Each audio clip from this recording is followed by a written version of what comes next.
Olá, bem-vindas e bem-vindos a mais uma nova aula do nosso curso de Astronomia Geral. Eu sou o professor Gustavo Guerreiro. Nossa aula de hoje, como já é muito esperado por vocês, vamos começar a falar de estrelas. E começaremos falando pelo único objeto do Sistema Solar, do qual não falamos em profundidade. Esse objeto é a nossa estrela, a fonte da energia de todo o Sistema Solar, que é o Sol. O Sol é uma estrela relativamente pequena quando comparada com suas companheiras dentro de todos os tipos estelares. Seu raio é 6,96 vezes 10 a 8 metros. Sua massa é de aproximadamente 2 vezes 10 a 30 quilogramas. O Sol tem uma densidade média de 1.410 quilogramas por metro cúbico. Lembrem-se, essa densidade média é uma densidade considerando o raio do Sol, o volume total do Sol e a massa total do Sol. Isso não significa que diferentes camadas possam ter diferentes densidades, certo? Veja, essa densidade é uma densidade muito parecida com a densidade dos planetas jovianos. Isso já nos faz entender que o Sol, ou já nos faz pensar que o Sol é uma esfera gasosa, certo? A temperatura superficial dessa estrela é 5.780 Kelvin. Essa é a temperatura de radiação de corpo negro, certo? A curva de radiação de corpo negro do Sol tem a forma para, ou está localizada perfeitamente para uma temperatura, para essa temperatura. O período de rotação do Sol é de 24,9 dias no Equador e no polo é de 29,8 dias. A rotação, como a de todos os objetos no Sistema Solar, é no sentido anti-horário. E vocês escutaram bem, é uma esfera gasosa que gira mais rápido no Equador do que no polo. Esse tipo de rotação se conhece como rotação diferencial e é importante na formação, na geração do campo magnético, não só no Sol, sino em todas as estrelas e também em outros objetos cósmicos como a galáxia. Muito bem, antes de continuar falando sobre as características do Sol, então vale a pena nos perguntar de onde vem a energia solar. Ou então, fazer uma pergunta que é fundamental para o nosso curso. Por que o Sol e as outras estrelas brilham? O motivo de essa emissão de radiação por parte das estrelas é a grandíssima massa das quais elas são compostas. Então, veja, o Sol tem 2 vezes 10 a 30 quilogramas. Essa massa faz uma pressão devido à força gravitacional para dentro, de tal forma que as camadas mais internas vão ficando cada vez mais e mais quentes. No núcleo dessa estrela, a temperatura é tão grande, da ordem dos 15 milhões de kelvins, que é capaz de produzir reações nucleares de fusão. E essa fusão, então, vai gerar a energia que depois vai ser, quando chega na superfície, vai ser observada, certo? Essa energia gerar uma energia na forma de radiação eletromagnética. Eu acabei de falar que lá no centro da estrela acontece fusão nuclear, que 2 prótons se fundem. Como isso acontece a uma temperatura de 15 milhões de kelvins? Que acontece então com a repulsão de Coulomb? Finalmente, 2 prótons têm a mesma carga, eles teriam que se afastar, certo? Isso é o que a gente vê nessa figura. Aqui a gente vê a energia potencial eletrostática para a força coulombiana. A gente vê que essa energia coulombiana é cada vez mais intensa à medida que eu estou mais próximo. Ou seja, cada vez que estou mais próximo, os prótons teriam mais energia para se afastar. Uma vez que se supera a barreira de Coulomb, então passamos a comprimentos muito pequenos, comprimentos do tamanho do núcleo atômico, onde as forças nucleares começam a dominar. Mas como faz como fazem os núcleos de hidrogênio para vencer essa repulsão coulombiana? Se a gente faz as contas, sabemos que a energia cinética média desses prótons no interior da estrela é proporcional à temperatura dessa região, certo? 15 milhões de kelvins. E isso também vai ser igual à energia potencial eletrostática desses prótons. A partir daqui, eu posso calcular qual seria a temperatura necessária para deixar esses dois prótons um ao lado do outro, juntos. E encontro que essa energia é da ordem de 10 a 10 kelvins, 10 bilhões de kelvins. E a temperatura no interior do Sol, pelas contas que sabemos de estrutura estelar, é de 15 milhões de kelvins. Ou seja, há uma diferença de 3 ordens de grandeza que faz difícil entender como a barreira coulombiana é superada. A resposta a esse problema aparece da mecânica quântica, do princípio de incerteza de Heisenberg. Os prótons não têm uma posição bem definida. Eles estão ocupando eles podem ocupar um lugar no espaço dependendo de uma distribuição que é dada pela função de onda, certo?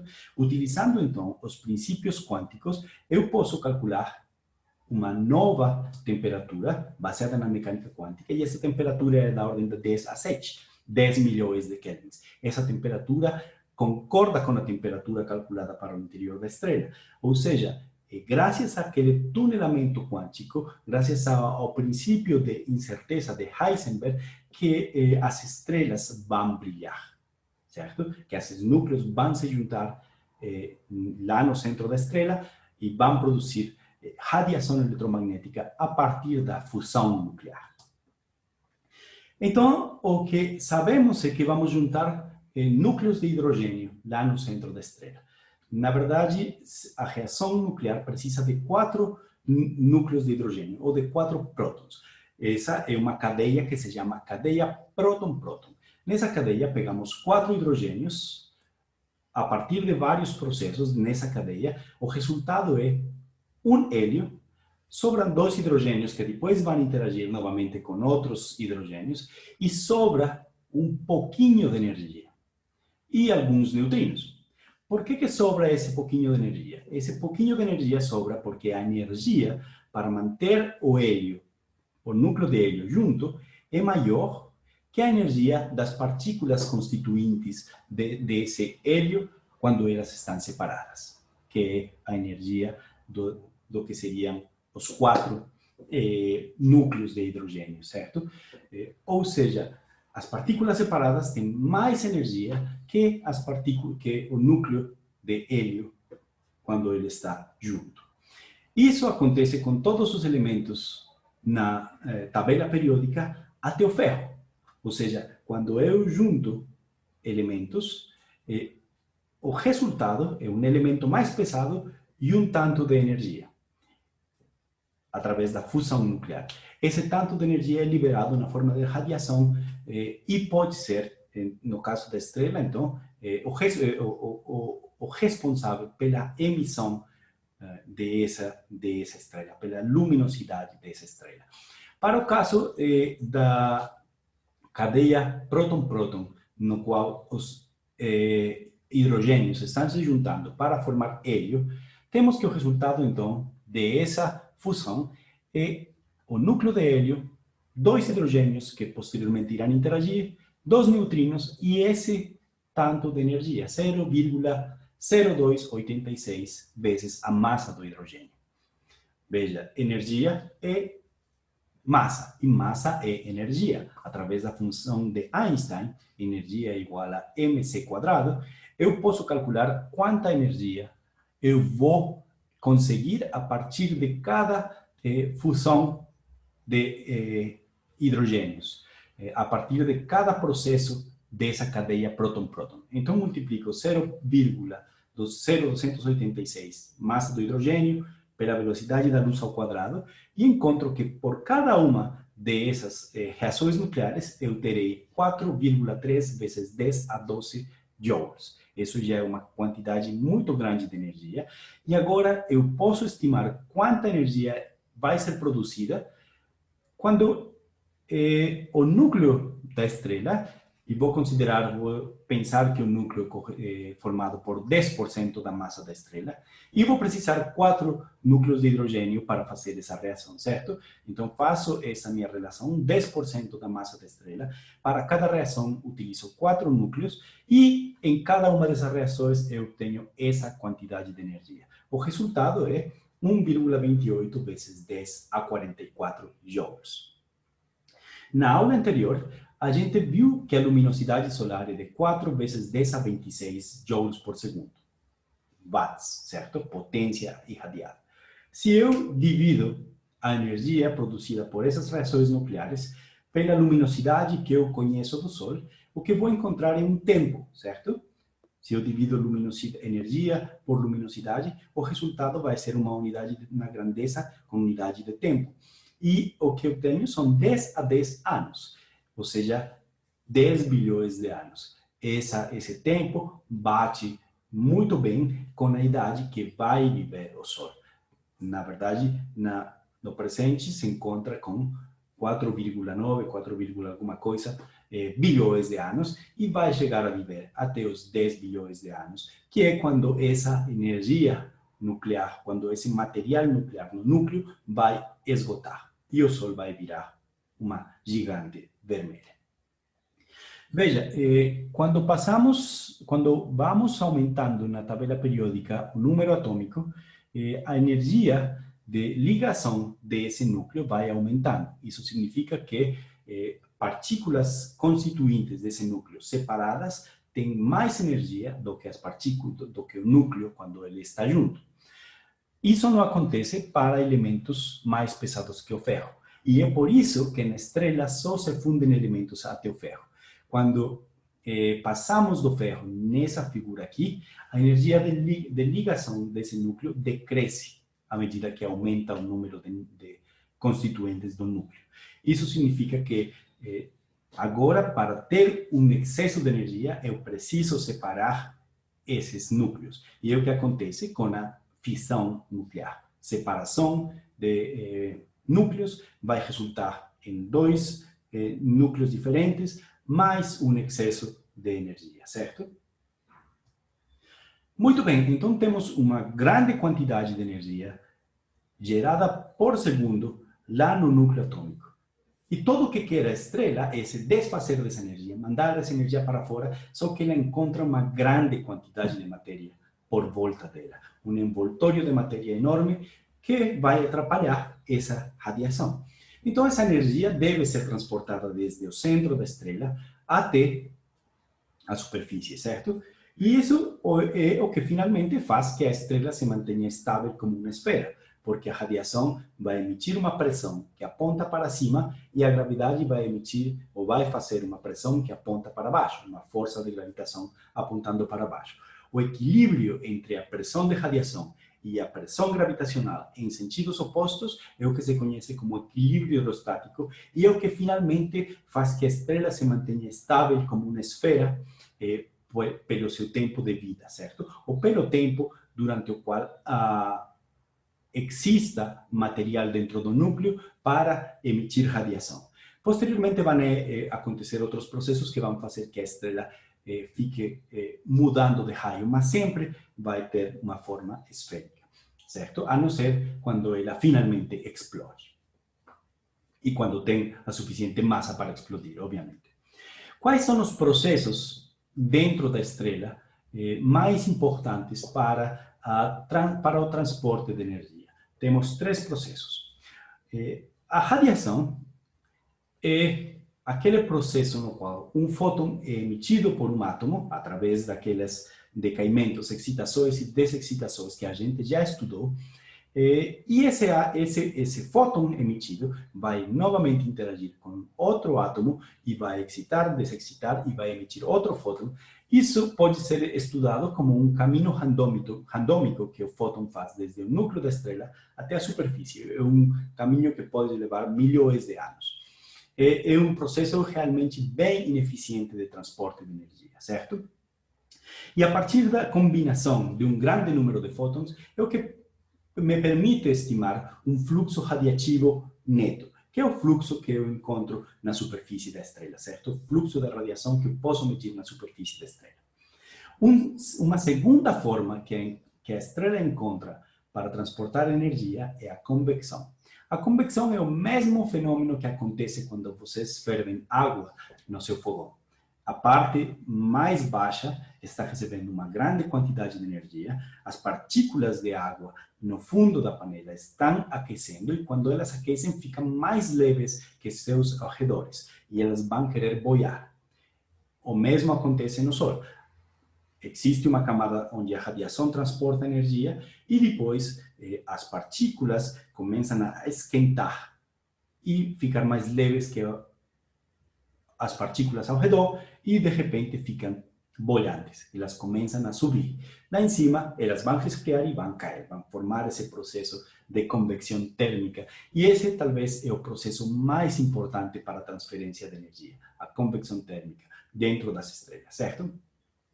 E o terceiro processo de transporte de energia é um processo também muito ineficiente. É o processo de condução de calor. É o mesmo processo que faz que quando vocês aquecem uma barra metálica em um lado, em um ponto, esse calor se transporte ao longo da barra e eu possa sentir calor no outro extremo desse material, certo? No Sol também acontece.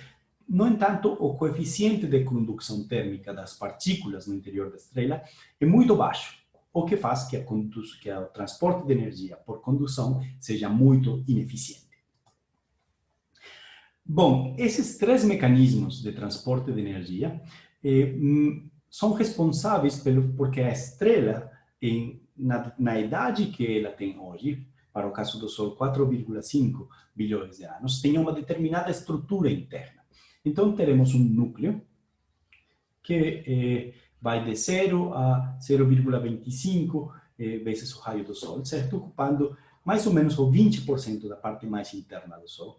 Entre 0,25 e 0,71 temos uma zona radiativa, que é uma região onde a energia se transporta através de processos radiativos, aquela emissão, excitação, desexcitação e reemissão de fótons por todos os átomos dessa região. Finalmente, existe uma região na parte mais externa do Sol, a partir de 0,71, e que se estende até a superfície da estrela, onde o transporte de energia se dá por convecção térmica. Veja, é nessa região aqui onde eu estou apontando com o mouse, as partículas vão ficar mais quentes. Elas têm uma opacidade muito grande. Opacidade significa que os processos radiativos vão ser interrompidos ou parcialmente interrompidos nessa região. E quando eles são interrompidos, o que acontece é que as partículas vão se aquecer. E quando elas se aquecem, elas vão sair bolhando para cima, vão sair flutuando para cima, como faz uma bolha dentro de uma piscina, certo? Essas são as três camadas no interior do Sol e daqui a pouco vamos falar sobre como essas camadas são importantes na produção ou na geração de campo magnético dentro da nossa estrela. Mas vamos falar agora sobre o que acontece por fora da estrela, que é a atmosfera solar. A atmosfera solar tem também três camadas: a fotosfera, a cromosfera e a coroa. Começamos pela fotosfera. A fotosfera é a região de onde provém a luz solar que tem um espectro de corpo negro com temperatura de 5.780 kelvins. A densidade na fotosfera é realmente baixa, é mais baixa do que no interior, certo? Tem a densidade bem caindo. E o que observamos na fotosfera é aquele padrão convectivo que acontece nessa região, certo?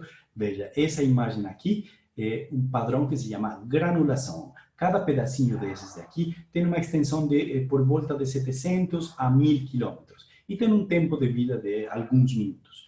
Esse padrão é um padrão convectivo, são bolhas que estão subindo, resfriam e descem novamente. É muito pequeno, certo? Comparado com o tamanho da zona convectiva.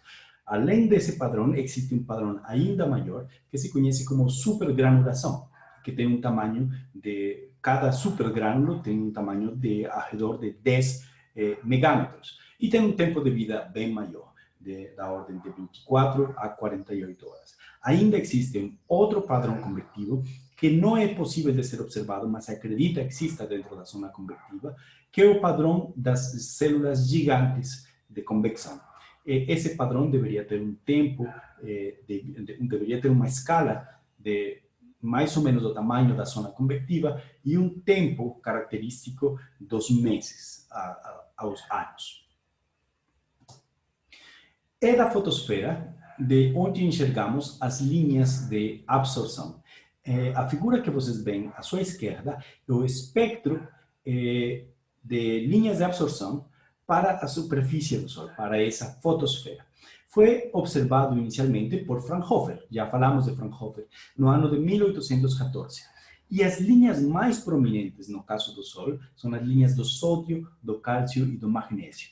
Por que elas são mais prominentes? Porque a temperatura dessa superfície é apropriada para a geração dessas linhas, certo? No entanto, há outras linhas também observadas no espectro e a partir das linhas observadas é possível inferir qual é a composição química do Sol. Entendemos, então, a partir do espectro, que a composição do Sol é 91,2% de hidrogênio, 8,7% de hélio e o resto, o 0,1%, é feito de materiais pesados. Oxigênio, carbono, nitrogênio, silício, manganésio, neônio, ferro, certo? Esses são elementos todos que são produzidos no interior das estrelas. O Sol não está produzindo esses elementos. O Sol está produzindo hélio unicamente lá no seu núcleo, certo? Então, veja, quando falamos de estrelas, a composição das estrelas é muito simples. Hidrogênio, hélio e elementos pesados. Aí, a tabela periódica se reduz a hidrogênio, hélio e o resto é conhecido como metais. É muito mais simples, certo?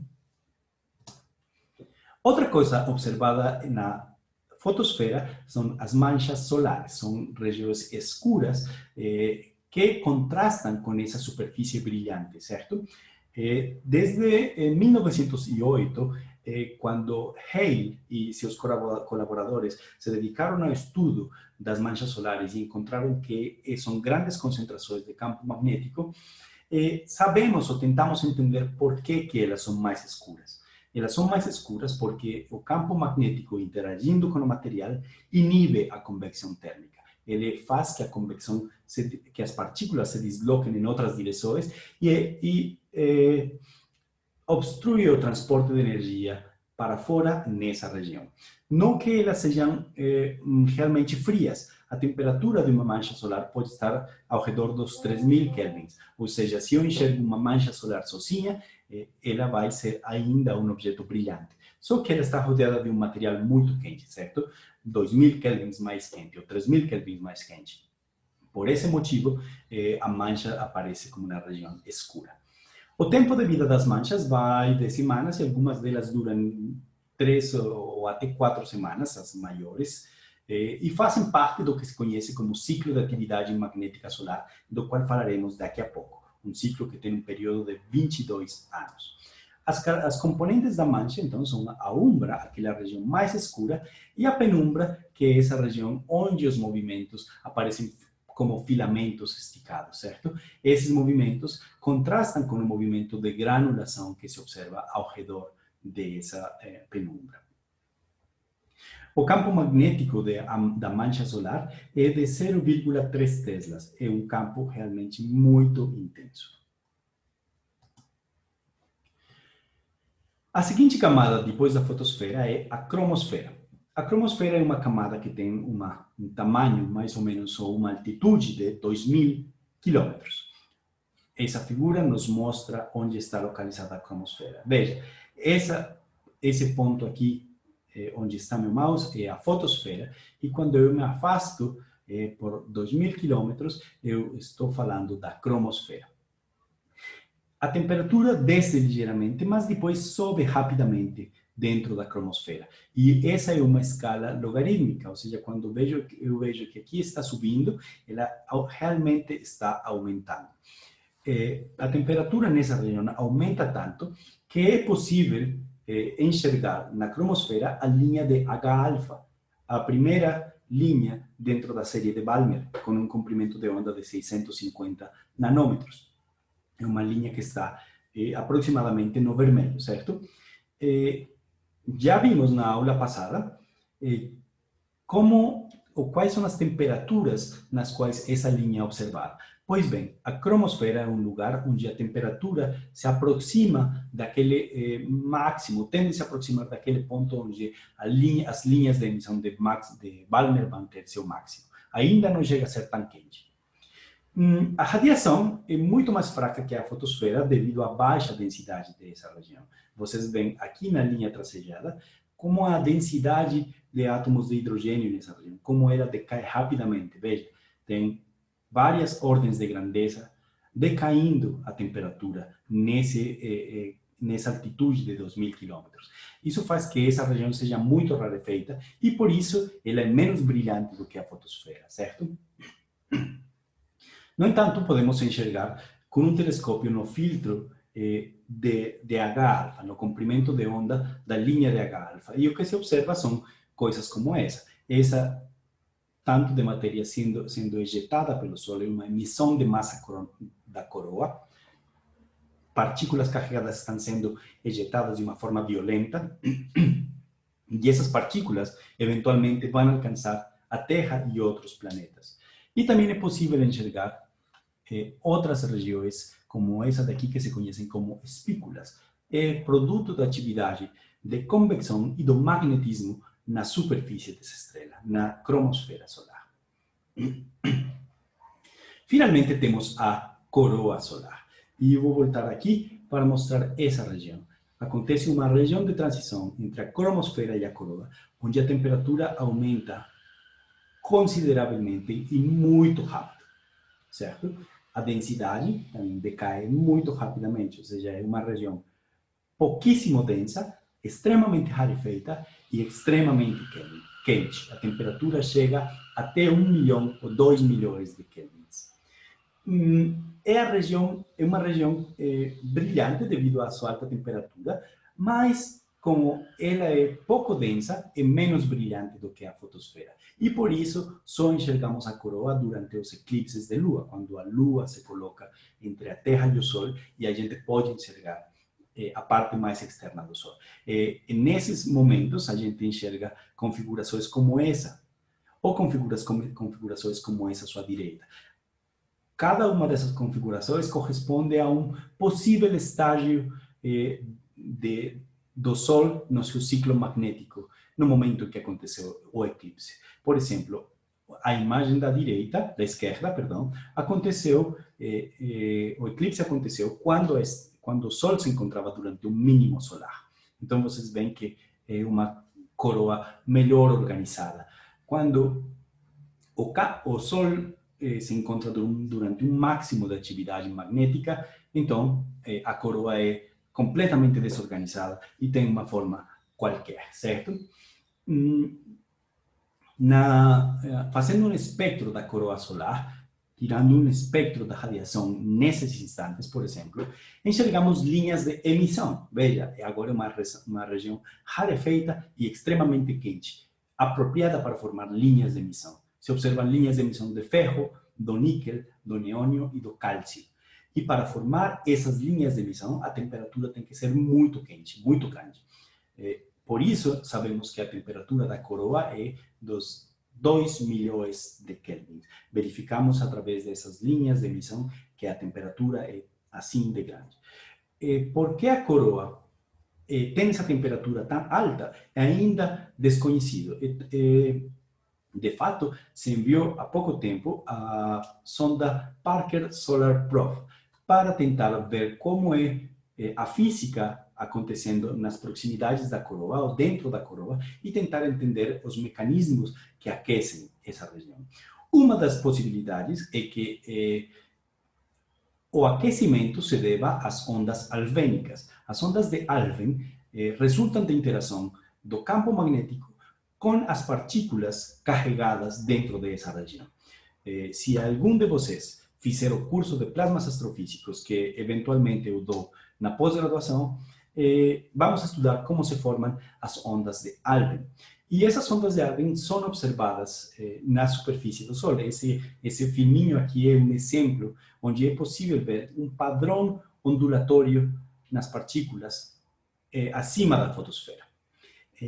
A velocidade de propagação dessas ondas pode acelerar partículas de tal forma que essas partículas sejam aquecidas, talvez até a temperatura da coroa. Mas isso ainda está em debate e ainda não há uma resposta fechada ao porquê a coroa do Sol tem uma temperatura tão elevada.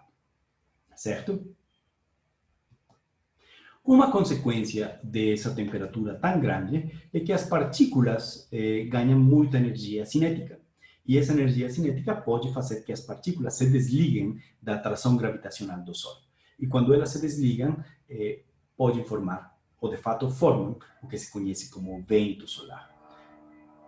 Agora está passando um avião, mas tudo bem. O vento solar, então, é um fluxo constante de matéria, que é um plasma basicamente neutro e com alta condutividade térmica.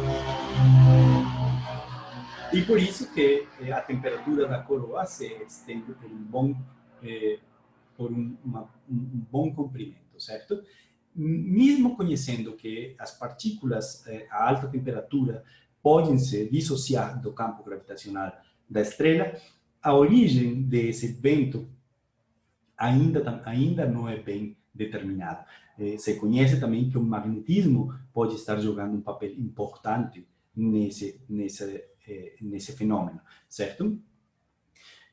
Mas a origem precisa ainda está sendo um estudo e a sonda Parker também vai trazer respostas a essas perguntas.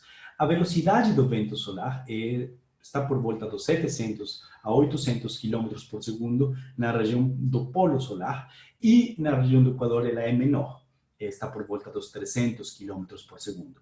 E é por isso que se acredita que esse vento solar está relacionado com o campo magnético, pois há uma relação entre as velocidades das partículas do vento solar com a configuração do campo magnético do Sol. Muito bem, então chegamos a falar do campo magnético solar. Veja, quando se enxergam manchas solares ao longo do tempo, e isso tem sido feito lá desde a época de Galileu, Galileu foi o primeiro a enxergar o Sol de forma sistemática e as manchas solares de forma sistemática, mesmo sem saber que se tratava de objetos magnéticos na superfície do Sol, se observa um padrão periódico. Vocês podem ver aqui como o número de manchas sobe e desce ao longo desses 400 anos. Há um período de mínimo de manchas que se conhece como Maunder mínimo, para o qual a gente não tem ideia de como aconteceu, mas o resto do tempo existe um padrão periódico com um período de 11 anos, entre dois máximos de atividade magnética, entre dois máximos de número de manchas solares. Como sabemos que essas manchas solares têm origem magnética, então sabemos que esse ciclo, que essa periodicidade, deve corresponder com um ciclo magnético também. E para entender esse ciclo magnético, então precisamos de dois elementos, ou, na verdade, três elementos. Precisamos de rotação, e o Sol está girando. Precisamos de rotação diferencial, e sabemos que isso acontece no Sol, certo? Essa figura aqui, acima à esquerda, nos mostra a rotação do Sol no interior. A parte mais vermelha é mais rápida, a parte mais azul é mais devagar. Lembrem-se, o Sol gira com 25 dias de período no Equador e com 29, quase 30 dias no polo.